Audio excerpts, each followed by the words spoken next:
With that, we'll move on to item number 10, our superintendent's report. Dr. Haglund. Thank you, President Larson.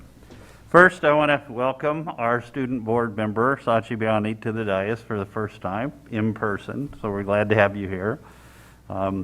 Before I go on too much further, in fact, in my report, I'm going to turn the mic over to Sachi, who has something to say to students in the district.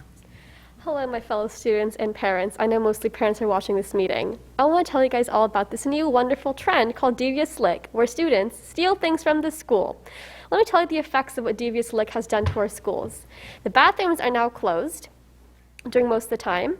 Another thing is only one person can go at the bathroom at the same time. This has a lot of unintended consequences. For example, people got dehydrated on Monday because they were afraid to drink water because they didn't want to use the restroom when it was closed. Another thing, people had to hold it in because only one person could go to the bathroom at a time.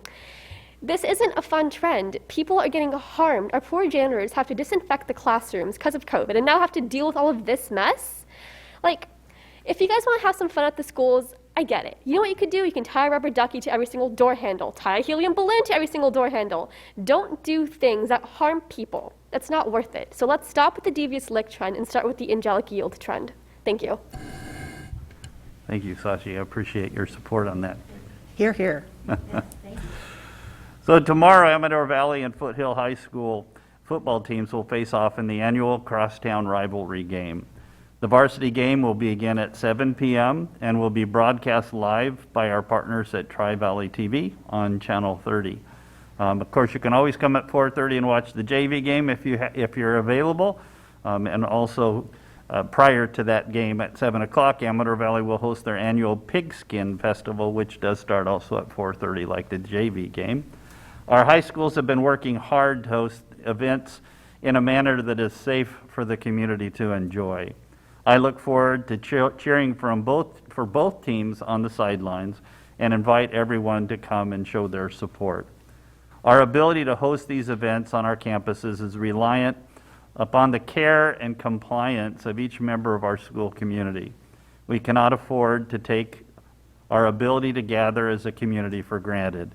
Each of us is responsible for our own actions, and we do well to remember that our choices affect those around us, as Sachi talked about just a second ago, for better or worse. I hope tomorrow and the coming days and weeks that the better angels of our nature will be demonstrated by our students, by our school communities, and by each one of us individually. And that's my report for tonight. Thank you. Yes, I too have been disturbed by this. Is not in keeping this. I don't even want to call it a game. It's not in keeping with what we've been teaching our students and hoping that they're going to go out and make a better world. And this is not doing that for sure.